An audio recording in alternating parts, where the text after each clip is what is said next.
ये मुल्क मेरे भाइयों हमारा। और किसी शायर ने बड़ी सच्ची बात कही थी, हम खून की किस्तें तो कई दे चुके, लेकिन ऐ अर्ज़ वतन कर्ज तेरा अब भी अदा नहीं होता।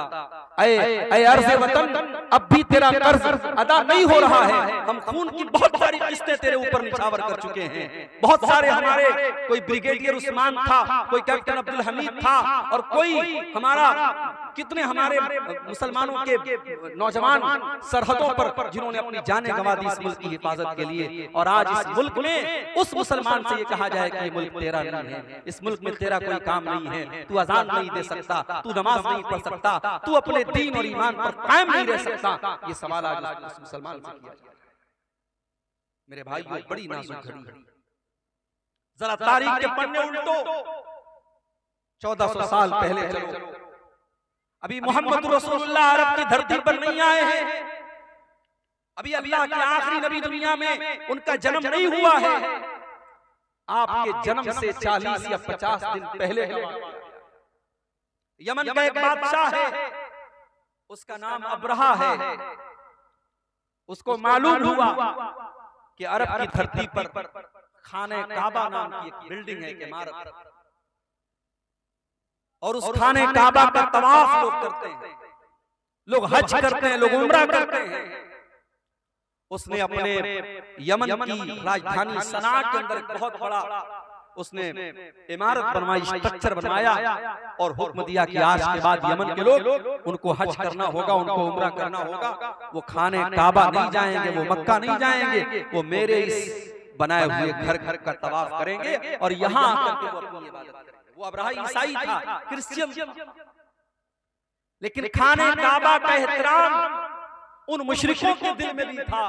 वो मुशरिक थे, वो बुतों के पुजारी थे, मगर खाने काबा के बारे में उनका ये अकीदा था कि अल्लाह की इबादत का पहला घर है। ये इब्राहीम अलैहिस्सलाम ने इस घर को बनाया है, और इब्राहीम अलैहिस्सलाम से पहले भी ये घर मौजूद था। ये धरती पर अल्लाह की इबादत का पहला घर है। लोगों ने अब्रहा के बनाए हुए उस नकली काबा का तवाफ करना तो बड़ी दूर की बात है, और उसकी ज़ियारत करना तो बड़ी दूर की बात है। लोगों ने इतनी इंसल्ट की कि उसके उस इमारत के अंदर जाकर के उन्होंने पाखाना कर दिया, पेशाब कर दिया, गंदगी कर दी। अब्रहा को तैश आया, गुस्सा आया। उसने ये नहीं पता करवाया इस मेरे बनाए हुए स्ट्रक्चर में किसने पाखाना किया, किसने पेशाब किया, किसने गंदगी की। उसने कहा कि अब मैं खाने काबा को ही मिटा डालूंगा, न रहेगा बांस न बजेगी। उसने बहुत बड़ा लश्कर तैयार किया, और शायद दुनिया के इतिहास का और दुनिया की तारीख का ये पहला लश्कर था जिस लश्कर में हाथियों को इस्तेमाल किया। अब्रहा खुद बहुत बड़े हाथी पर सवार होकर आया था, और दुनिया की नजरों ने देखा कि यमन का ये बादशाह अपने हाथियों के साथ खाने काबा पर हमला करने के लिए यमन से निकला है। और जब मक्का की सरहदों में दाखिल हुआ, इसके सिपाहियों ने कुछ ऊंटों को पकड़ लिया। कुछ ऊंट थे वहां पर, उन ऊंटों को पकड़ लिया और उन ऊंटों को अपना बना लिया। वो ऊंट किसके थे? वो अल्लाह के रसूल के दादा अब्दुल मुत्तलिब थे। अब्दुल मुत्तलिब को पता चला अब्रहा के सिपाहियों ने मेरे ऊंटों को पकड़ लिया है। अब्दुल मुत्तलिब आते और अब्रहा से कहते हैं, अब्रहा मेरे ऊंट मुझे वापस कर दो। अब्रहा को मालूम था अब्दुल मुत्तलिब खाने काबा के मुतवल्ली हैं, खाने काबा की चाबी उनके पास रहती है। अय अब्दुल मुत्तलिब, मैं तो तुम्हें बहुत नेक इंसान, बहुत अच्छा इंसान समझता था, तुम तो बहुत मेरे मेयार से बहुत कमतर निकले। अय अब्दुल मुत्तलिब, तुम्हें मालूम है मैं यमन से चल करके तुम्हारे खाने काबा को गिराने आया हूँ। जिस खाने काबा को तुम अल्लाह का घर मानते हो, जिस खाने काबा को तुम इतना एहतराम करते हो कि तुम उसका तवाफ करते हो और हज और उम्रा करते हो, अब्दुल मुत्तलिब, उस खाने काबा की तुमको कोई चिंता नहीं है और तुम अपने ऊंटों को मेरे पास लेने के लिए आए हो। इसका मतलब ये हुआ कि तुम्हें अपने ऊंटों से ज्यादा प्यार है, तुम्हें खाने काबा से कोई प्यार नहीं। अब जरा जवाब सुनना अब्दुल मुत्तलिब। अब्दुल मुत्तलिब मुसलमान नहीं थे, उसी अपने खानदान के मजहब पर थे, अपने बाप दादा के मजहब पर थे, बुत परस्ती वाले मजहब पर थे, इस्लाम पर नहीं थे वो। लेकिन उन्होंने जो जवाब दिया वो जवाब बड़ा माकूल जवाब। कहा कि मैं ऊंटों का मालिक, ऊंटों की हिफाजत मेरे जिम्मे थी, इसलिए मैं अपने ऊंट लेने आया। जहां तक खाने काबा की बात है, इन्न लहू रब्बन यहमीही, इस खाने काबा का एक परवरदिगार है, एक रब है, वो अपने घर की हिफाजत करना जानता है, मुझे उसकी चिंता करने की जरूरत है। और फिर चश्मे फलक ने वो मंजर भी देखा। अब रहा अपने हाथियों से जब इशारा करता है, हाथी शाम का रुख करने के लिए तैयार है, हाथी जो है यमन की तरफ वापस जाने के लिए तैयार है, हाथी तीनों डायरेक्शन में जाने के लिए तैयार है। मगर हाथी को जब ये कहा जाता है तू खाने काबा की तरफ चल, हाथी 1 इंच चलने के लिए तैयार, 1 इंच हाथी आगे बढ़ने को तैयार। उसके बाद दुनिया की नजरों ने ये देखा, हाथियों पर आए हुए उस लश्कर का खात्मा करने के लिए अल्लाह ताला ने बारूद नहीं बरसाया, अल्लाह ताला ने तोप के गोले नहीं बरसाए, अल्लाह ताला ने फरिश्तों की फौज को नहीं भेजा, बल्कि अल्लाह ने कैसे अपना अज़ाब नाज़िल फरमाया, अलम तरा कैफ़ फ़अल रब्बुका बिअस्हाबिल फील। ऐ नबी, क्या आपने देखा कि अल्लाह ताला ने हाथी वालों के साथ क्या किया? अलम यजअल कैदहुम फी तज़लील। ऐ नबी, वो तो बहुत बड़ी बड़ी चालें और बहुत बड़ी बड़ी प्लानिंग बना करके आए थे, अल्लाह ने उनकी सारी प्लानिंग को नाकाम कर दिया। व अरसल अलैहिम तैरन अबाबील, और अल्लाह ताला ने उनके ऊपर चिड़ियों का झुंड भेज दिया, छोटी छोटी चिड़ियां उनके ऊपर भेज दी। तरमीहिम बिहिजारा, जो अपने चोंच में और अपने पंजों में छोटी छोटी चने के बराबर की कंकरियां उनके ऊपर गिराती चली जाती थी, और वो छोटी छोटी कंकरियां एटम बम बन करके उनके ऊपर बरसती चली जाती थी। जिसके ऊपर वो पत्थर गिरता था, वो कंकरी गिरती थी, वो वहीं पर मर करके खत्म हो जाता था। फजालहु कासिम माकूल, अल्लाह ताला के हुक्म से वो इतने बदबख्ती के साथ उनका खात्मा हुआ। कासिम माकूल, जैसे खाया हुआ चारा हो, जैसे गाय और बकरी को आपने देखा होगा जब वो चारा को खा लेता है और कभी कभी उसके मुंह से वो बचा हुआ चारा निकलता है, उस चारे की तरह उनकी डेड बॉडी पड़ी थी, उनकी सड़ी हुई लाशें पड़ी थी, उनकी टूटी फूटी लाशें पड़ी थी। अल्लाह को अपने घर को बचाना था तो उसने परिंदों को भेजा था, छोटी छोटी चिड़ियों को। मेरे भाइयों, आज क्यों नहीं आ रहा है परिंदों का लश्कर? आज क्यों नहीं आ रही अल्लाह की मदद? क्या ये सवाल हमारे और आपके दिमाग में नहीं पैदा? बिल्कुल पैदा होता है। और जो नज़्म मैंने पढ़ी अभी आपके सामने खुतबे के बाद, उस नज़्म के आखिरी शेर में भी यही शिकवा किया है शोरिश काश्मीरी ने। हक परस्तों की अगर की तूने दिल जोई नहीं, ताना देंगे बुत के मुस्लिम का खुदा कोई नहीं। आए अल्लाह, क्या ये दौर भी देखना था कि ला इलाहा इल्लल्लाह और अल्लाहु अकबर की सदाओं के ऊपर आज शिर्क और कुफ्र की सदाएं भारी पड़ती हुई नजर आ रही हैं। आए अल्लाह, आज तेरे घर के ऊपर, तेरी मस्जिद के ऊपर, तेरी इबादत खाने के ऊपर अल्लाह आज शिर्क के अड्डे बनाए जा रहे हैं। आए अल्लाह, बुत खाने बनाए जा रहे हैं। आए अल्लाह, क्या ये दिल भी देखना था हक परस्तों की? आए अल्लाह, अगर तूने मदद न की, कल दुनिया कहेगी मुसलमानों तुम्हारा खुदा कहाँ चला गया? ये शायर ने बड़ा सच्चा शिकवा किया है। मेरे भाइयों, हमें तो शिकवा है अपने परवरदिगार से, मगर हमारे रब का भी हमसे एक शिकवा। और आज यही मेरा मौजू है कि अल्लाह की मदद क्यों नहीं आ रही? कौन सी ऐसी चीजें हैं जिसकी वजह से आज अल्लाह की मदद नहीं आ रही है? दुआओं में तो कोई कमी नहीं हो रही, यहां से लेकर मक्के तक दुआएं हो रही हैं, इमाम हरम दुआ कर रहे हैं, तहज्जुद में न जाने कितने मुसलमान दुआएं कर रहे हैं। दुआएं तो बहुत हो रही हैं, दुआओं में असर क्यों नहीं है? मेरे भाइयों, अल्लाह की मदद क्यों नहीं है? इस सवाल का जवाब कुरान में दे। जो आयत करीमा मैंने आपके सामने पढ़ी है, सूरह मोहम्मद की आयत है, और अल्लाह ताला इस आयत में अपने नबी के सहाबा से कह रहा है या अय्युहल्लज़ीना आमनू इन तंसुरुल्लाह यंसुरकुम व युसब्बित अक़दामकुम। ऐ ईमान वालो, अगर तुम अल्लाह की मदद करोगे। अब यहाँ एक चीज और नोट कर लीजिए, हमारी इतनी औकात नहीं कि हम अल्लाह की मदद करें। ना ना ना, अल्लाह की मदद का मतलब क्या है भाई? अल्लाह क्या हमारी मदद का मोहताज है? नहीं, मदद तो छोड़ दो।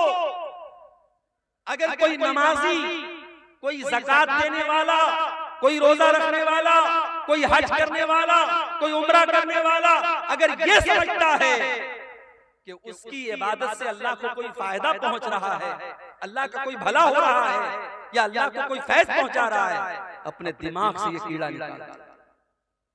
अल्लाह के नबी फरमाते हैं, अल्लाह ताला कहता है, या इबादी, ऐ मेरे बंदो, लौ अन्ना अव्वलकुम व आखिरकुम व इंसकुम व जिन्नकुम कानू अला अत्का कल्बि रजुलिन वाहिदिन मिनकुम। ऐ मेरे बंदो, जितने इंसान हैं और जितने जिन्नात हैं और जितने पहले के लोग हैं और जितने बाद के लोग हैं, सारे के सारे लोग अगर मुत्तकी बन जाए, परहेजगार बन जाए, अल्लाह से डरने वाले बन जाए, दुनिया में सबसे नेक इंसान के जैसे बन जाए, अल्लाह फरमाता है, माज़ादा फी मुल्की शैया। ऐ मेरे बंदो, तुम सबके सब मुत्तकी और परहेजगार बन जाओ, फिर भी मेरी सल्तनत में कोई इजाफा होने वाला नहीं है। और ऐ मेरे बंदो, कान खोल करके सुन लो, जितने आदम की औलाद है और जितने जिन्नात हैं और जितने पहले के लोग हैं और जितने बाद के लोग हैं, सबके सब मेरे नाफरमान हो जाएं, सबके सब अल्लाह की नाफरमानी करने लगे, गुनाह करने लगे, मान कसम मुल्की शैया, मेरी हुकूमत में, मेरी सल्तनत में, मेरी बादशाहत में कोई कमी आने वाली नहीं है। अल्लाह को कोई फायदा नहीं, और हमारी इतनी औकात नहीं कि हम अल्लाह की मदद कर सकें। तभी शायद का क्या मतलब है भाई? या अय्युहल्लज़ीना आमनू, ऐ ईमान वालो, इन तंसुरुल्लाह यंसुरकुम, अगर तुम अल्लाह की इबादत करोगे, अगर तुम अल्लाह की मदद करोगे, अल्लाह तुम्हारी मदद करेगा। यहाँ अल्लाह की मदद से मुराद क्या है? अल्लाह के दीन की मदद, अल्लाह के दीन की मदद। अगर तुम अल्लाह के दीन की मदद करोगे, अगर तुम इस्लाम की मदद करोगे, अगर तुम इस्लाम की हिफाजत करोगे, अगर तुम अल्लाह के दीन का ताउन करोगे, अगर अपने ताकत के जरिए, अपने माल के जरिए, अपने इल्म के जरिए, अपने जिस्म के जरिए तुम अल्लाह के दीन की मदद करोगे, अल्लाह तुम्हारी मदद करेगा। अब जरा मुझे एक सवाल का जवाब दो। ढोलबज्जा इस गांव का नाम है। मेरे भाइयों, जरा अपने दिलों पर हाथ रख के बताना, सुबह आंख खुलती है तब से लेकर रात में बिस्तर पे जाने के टाइम तक जरा गौर करना, हर शख्स गौर करे, हम अल्लाह के दीन की कितनी मदद करते हैं। हमारी जात के जरिए अल्लाह के दीन को क्या मिला? अपने लिए तो बहुत कुछ हमने कर लिया, बच्चों के लिए बहुत कुछ कर लिया, बीवी के लिए बहुत कुछ कर लिया, घर वालों के लिए बहुत कुछ कर लिया। हमारे 24 घंटों में हमने अल्लाह के दीन के लिए क्या किया? कितने मिनट हमने खर्च किया, कितना पैसा हमने खर्च किया, कितनी एनर्जी हमने खर्च की। मेरे भाइयों, अल्लाह की मदद ऐसे नहीं आएगी। इन तंसुरुल्लाह यंसुरकुम, जब तुम अल्लाह की मदद करोगे, अल्लाह तुम्हारी मदद करेगा। और अल्लाह तुम्हारी मदद ही नहीं करेगा, वो युसब्बित अक़दामकुम, बड़े से बड़ी सुपर पावर तुम्हारे सामने आ जाए, बड़े से बड़े हथियार तुम्हारे सामने आ जाए, तुम्हारे पैर के अंदर कभी लग़ज़श नहीं आएगी, अल्लाह तुम्हारे कदम को जमा करके रख देगा। और यही फर्क है मेरे भाइयों हमारे बीच में और नबी के सहाबा। नबी के सहाबा अल्लाह के दीन की मदद के लिए हर वक्त तैयार है। जरा जंग ओहद का मंजर देखो मेरे भाइयों। जंग ओहद में चंद मुसलमानों की गलती से जीती हुई जंग हार गए मुसलमान और सारा पासा पलट गया। अल्लाह के प्यारे नबी जख्मी हो गए। असल में बार बार ये जो ना माइक इसकी वजह से दबाव की वजह से झुक जाता है। इसका क्या है या तो इसको बार बार पकड़े रहे। जंग का पासा पलट गया और जीती हुई जंग मुसलमान हार गए। बड़े गौर से सुनना मेरे भाई, जंग मुसलमान हार गए, अल्लाह के नबी जख्मी हुए, आपका चेहरा लहूलुहान हो गया और 70 सहाबे किराम भी शहीद हो गए। ये सब कुछ कब हुआ? जंगे उहुद के अंदर, गज़वे उहुद के अंदर नबी मौजूद हैं और इस दुनिया के सबसे बेहतरीन लोग यानी मुसलमान सहाबे किराम मौजूद हैं। उसके बावजूद सहाबे किराम के रहते हुए और नबी के रहते हुए ये जंग मुसलमान हार गए। आज हमें और आपको क्या लगता है? अरे भाई ऐसा कैसे हो सकता है? जब हम अल्लाह के मानने वाले, अल्लाह के दीन पर चलने वाले, ऐसा कैसे पॉसिबल है? हमारी मस्जिदों के साथ कोई गलत कैसे कर सकता है? हमारी मस्जिदों पर कोई अन्याय कैसे हो सकता है? ये तो अल्लाह की इबादत का घर है। हमें ऐसा लगता है कि नहीं लगता? ये सवाल पैदा होता है। अब जरा सोचो मेरे भाई, हम तो बड़े गिरे पड़े मुसलमान हैं, हम लोग तो बड़े गुनहगार मुसलमान हैं, सर से पैर तक गुनाहों में लथपथ हैं। सोचो जब सहाबा के दौर में ये हालत हुई है, एक गलती, सिर्फ एक गलती की है सहाबा ने, चंद सहाबा ने, जिनको अल्लाह के नबी ने तैनात किया था पहाड़ी के ऊपर, यहाँ से हटना नहीं, 50 लोगों को तैनात किया था। और जब जंग मुसलमान जीत गए और माले गनीमत को हासिल करने लगे तो उन 50 में से 40 सहाबा वहां से हट गए और सिर्फ 10 लोग बचे। और खालिद बिन वलीद रज़ी अल्लाह ताला अन्हु जो भी मुसलमान नहीं हुए थे, उन्होंने पीछे से हमला करके जीती हुई जंग का पासा पलट दिया और मुसलमान जंग। एक गलती की वजह से मुसलमान ये जंग हार गए। उसके बाद जब मुसलमान मदीना आए, पता चला कि मुशरिकीन मक्का बहुत बड़ा लश्कर लेकर के दोबारा हमला करने वाले और मदीना को खत्म करना चाहते हैं और मदीना के सारे मुसलमानों को खत्म करना चाहते हैं। अल्लाह के नबी ने अपने सहाबा से कहा, ऐ मेरे सहाबा, हम दुश्मन का वेट नहीं करेंगे, हम दुश्मन का इंतजार नहीं करेंगे। ऐ मेरे सहाबा, हम दुश्मन का आगे बढ़ करके मुकाबला करेंगे। सहाबे किराम ने कहा, अल्लाह के नबी, हम जख्मी हैं, हमारे बदन से खून बह रहा है, हमारी तो मरहम पट्टी भी अभी ढंग से न हुई है। आपने फरमाया, ऐ मेरे सहाबा, हम किसी चीज का इंतजार नहीं करेंगे, हम इसी हाल में दुश्मन का मुकाबला करने के लिए जाएंगे। मेरे प्यारे भाइयों, दुनिया ने देखा, आसमान ने देखा, जमीन ने देखा कि नबी के सहाबा जख्मी हालत में, उनके बदन से खून बह रहा है, उनकी बॉडी पर जख्मों के निशानात हैं, उनके बदन से खून रिस रहा है। उसी हालत में मदीना से हुमराउल असद नाम के मकाम तक जाते हैं और दुश्मन का मुकाबला करने के लिए मदीना से चल के जाते हैं। दुश्मनों को पता चला कि मुसलमान फिर से आए, दुश्मन की हिम्मत न बढ़ी और दुश्मन वापस चला गया। कुरान करीम में अल्लाह इसका तस्करा करते हुए फरमाता है, लिल्लज़ीना अहसनु मिन बादि मा असाबहुमुल करहु। ऐ मेरे नबी, आपके सहाबा तो इतने बड़े ईमान वाले हैं कि जख्मी होने के बावजूद और बदन से खून बहने के बावजूद अल्लाह का हुक्म आया तो वो लड़ने के लिए तैयार हो गए। ये थे नबी के सहाबा। वो नबी के लिए, अल्लाह के दीन के लिए, अपने नबी के दिफा के लिए, अपने दीन के डिफेंस के लिए हर वक्त तैयार रहते थे मेरे भाई। और इसीलिए कुरान कहता है, या अय्युहल्लज़ीना आमनू इन तंसुरुल्लाह यंसुरकुम। ऐ ईमान वालो, जब तुम अल्लाह की मदद करोगे, अल्लाह तुम्हारी मदद करेगा। आज तो हालत ये है, 100 रुपया चंदा देने की हैसियत रखने वाला 10 रुपया बड़ी मुश्किल से देता है। कभी गौर करना, रेस्टोरेंट में 10 की नोट आपको बहुत कम मिलेगी, शराब के अड्डों पर 10 की नोट बहुत कम मिलेगी, ज़िना के अड्डों पर 10 की नोट बहुत कम मिलेगी। मस्जिद की पेटी में देखना 10 की नोट बहुत ज्यादा मिलेगी। जो सबसे छोटा अमाउंट होता है वो हम मस्जिदों में देते हैं, मदरसे में देते हैं। हमारे यहाँ साइंस पढ़ाने वाला टीचर आए, हम 2000 रुपया महीना देंगे। मैथ पढ़ाने वाला टीचर आए, हम 3000 रुपया महीना देंगे। हिंदी और इंग्लिश पढ़ाने वाले को 1000 रुपया महीना देंगे। और बेचारे मौलवी साहब और हाफिज साहब कुरान पढ़ाने के लिए आएंगे तो हम मोल भाव करेंगे, हाफिज साहब 500 रुपया ले लीजिए। कुरान और दीन के इल्म की वैल्यू हमने घटा के रखी है। इंग्लिश मीडियम के नाम पर हमारी जेबों से 2-2 हजार रुपए फीस निकल जाती है और मदरसे में कहीं 100 रुपए फीस लग जाए तो हम ताना मारते, साहब मदरसे वाले भी 100 रुपए फीस मांगते। दीन की वैल्यू को हमने कम कर दिया, दीन की अहमियत हमारी नजरों में हमने हकीर कर दिया। और आज हालात ये हैं, दीन को सारी दुनिया में तमाशा बना कर।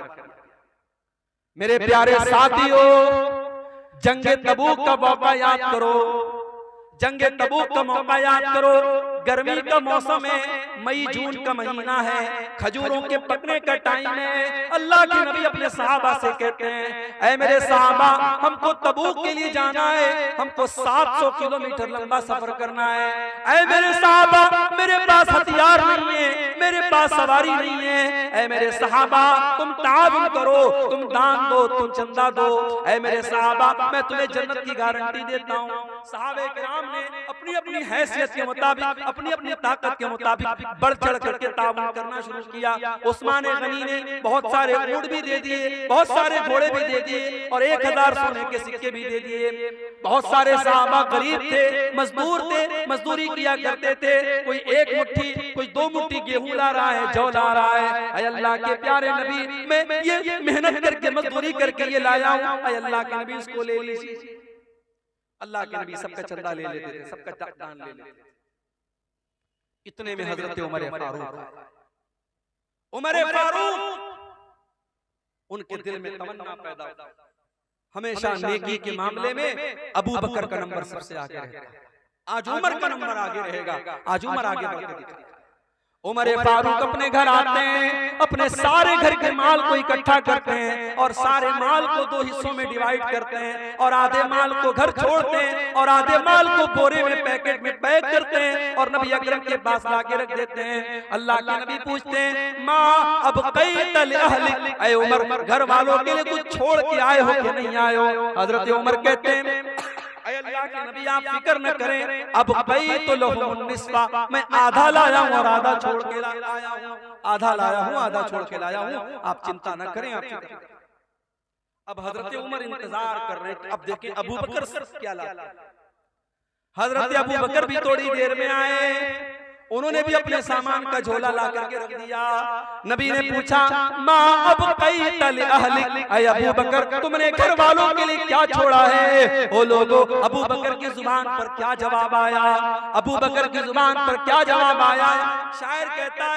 शायर कहता है नबी ने जो पूछा कि क्या साथ लाए, तो सिद्दीक़ अकबर के होठों पे आया, वहां मालो दौलत की क्या है हकीकत, जहां जानू दाने को दिल चाहता है। अबू बकर सिद्दीक कहते हैं, अब क़ैतुल्लाह व रसूलहू, ऐ अल्लाह के नबी मैं अपने घर वालों के लिए अल्लाह को छोड़ के आया हूँ, उसके रसूल को छोड़ के आया हूँ। ऐ अल्लाह के नबी मैं घर में कुछ भी नहीं छोड़ा, मैंने घर में झाड़ू लगा दिया, मैं सब लेके आया हूँ। आज अल्लाह के दीन को मेरे माल की जरूरत है। ऐ अल्लाह के नबी अपने घर में कुछ छोड़ के नहीं आया।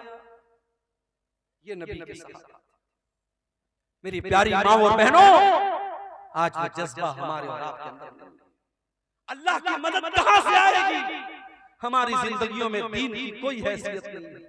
हमारी 24 घंटे में हम अगर गौर करें, हम दीन के लिए कितनी मेहनत कर रहे हैं और दीन के लिए हम क्या कर रहे हैं मेरे भाइयों, हम कुछ नहीं कर रहे हैं। अल्लाह का वादा तो सीधा सीधा है, इन तंसुरुल्लाह यंसुरकुम, जब तुम अल्लाह के दीन की मदद करोगे अल्लाह तुम्हारी मदद करेगा।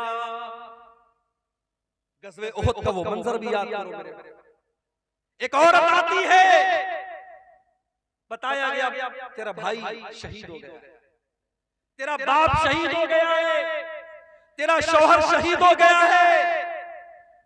बाप के मरने की खबर सुनी, भाई के मरने की खबर सुनी, शौहर के मरने की खबर सुनी, सारी मुसीबतों पर सब्र कर लिया और फिर कहती है, ओ लो ठीक है, मेरे बाप का इंतकाल हो गया, मेरा भाई शहीद हो गया, मेरा शौहर शहीद हो गया, मुझे ये बताओ कि अल्लाह के रसूल का क्या हाल है? लोगों ने कहा अल्लाह के रसूल बिल्कुल सही सलामत है। उसने कहा नहीं, जब तक मैं अपने नबी का दीदार न कर लूं, जब तक मैं अपने नबी को देख न लूं, मुझे चैन नहीं मिल सकता। लोगों ने दीदार कराया, लोगों ने दिखाया, देखो ये अल्लाह के नबी है। जब अल्लाह के नबी को देखती है तो क्या कहती है? कुल्लु मुसीबतिन बादक जलल या रसूल अल्लाह, ऐ अल्लाह के नबी आपके रहते हुए सारी मुसीबतें मेरे लिए आसान है। ऐ अल्लाह के नबी आप जिंदा हैं, आप सही सलामत हैं, मुझे बाप के जाने का, मुझे भाई के जाने का, मुझे शौहर के जाने का कोई दुख नहीं है। अल्लाह के दीन के लिए अपना सब कुछ कुर्बान करने का जज्बा था मेरे भाइयों, सहाबा के अंदर। वो जज्बा हमारे अंदर नहीं है। जब तक ये जज्बा हम पैदा नहीं करेंगे, हम और आप अल्लाह की मदद के हकदार नहीं। आज तो हालत ये है नौजवान है, पैसा कमा रहा है, अच्छा पैसा कमा रहा है, बिल्डर है, अच्छी खेती बाड़ी है, उसके पास लाखों का मालिक है। उससे कहो भाई हज कर ले, उम्रा कर। कहता अरे मौलवी साहब अभी कितनी उम्र, अभी 40 साल का हूं, हज कर लूंगा दाढ़ी रखनी पड़ जाए, हज कर लूंगा 5 टाइम की नमाज पढ़नी पड़ेगी, हज कर लूंगा चोरी बेईमानी नहीं कर पाऊंगा, लोग कहेंगे हाजी साहब के सब काम करता है। अभी थोड़ा गुलछर्रे उड़ा ले, 50-60 साल के हो जाएंगे, फिर हज भी कर लेंगे, उम्रा भी कर लेंगे। मुझे बताओ 40 साल वालों, क्या तुम लिखवा के लाए हो कि तुम 50 साल तक जिंदा रहोगे? क्या इस बात की गारंटी है कि तुम्हें आइंदा कोई बड़ी बीमारी नहीं? इतनी छोटी सी उम्र में मैंने अपनी आंखों से देखा है मेरे भाइयों, अपनी आंखों से देखा है कितने नौजवानों को अपनी आंखों से देखा है। कोई एक्सीडेंट में मारा गया, कोई घर से निकला था सैर और तफरीह करने के लिए, मेरी वाइफ मेरी अहलिया के खाला का बेटा था, हाफिज कुरान था, बड़ा नेक बच्चा था, आलिम भी था, घर से निकला था, बकरीद का मौका था, ईद उल अज़हा का मौका था, और अगर मेरी याददाश्त धोखा नहीं खा रही शायद चौथा दिन, दोस्तों के साथ बनारस में वो तफरीह करने के लिए, घूमने के लिए बाइक से निकला, और मेरी अहलिया अपने मायके में थी, और उनकी जो खाला थी, जो उस लड़के की माँ थी, वो भी अपनी बहन के घर आई थी। और बकरीद का त्योहार आप जानते हैं, खाने पीने का त्योहार है, तरह तरह की डिशेस खाई जा रही हैं। नौजवान लड़का घर से निकला है, त्योहार का टाइम है, बकरीद का मौका है, वो घर से ये सोच करके निकला है कि चलो हम खुशी मनाएंगे, हम थोड़ा दोस्तों के साथ सैर और तफरीह करेंगे। बाइक से वो निकलता है और मुगल सराय रेलवे स्टेशन से करीब में एक ट्रक आती है, और ट्रक का ड्राइवर शायद नशे में रहा हो या नींद के आलम में रहा हो, उसने उसकी बाइक में ऐसी टक्कर मारी है, ऑन द स्पॉट वो लड़का 18-20 साल का वो लड़का इंतकाल कर जाता है। और इतनी बुरी तरीके से एक्सीडेंट होता है, उसके सर का और उसके धड़ का जो हाल होता है वो बयान के बाहर है मेरे भाई। और त्योहार का मौका है जब लाश घर में आती है और माँ बाप उसकी लाश को देखते हैं मेरे भाई, माँ बाप की आंखों से आंसू नहीं होते। खुशी का त्योहार और खुशी का मौका गम में तब्दील हो जाता है मेरे भाइयों। मौत का फरिश्ता आपसे अपॉइंटमेंट लेकर के नहीं आएगा, आपसे पूछ करके नहीं आएगा कौन सी बीमारी, कौन सा एक्सीडेंट, कौन सी मुसीबत और कौन सा बहाना आपकी जिंदगी के खात्मे की खबर लेके आएगा, आप नहीं कह सकते मेरे भाइयों। नबी अकरम के सहाबा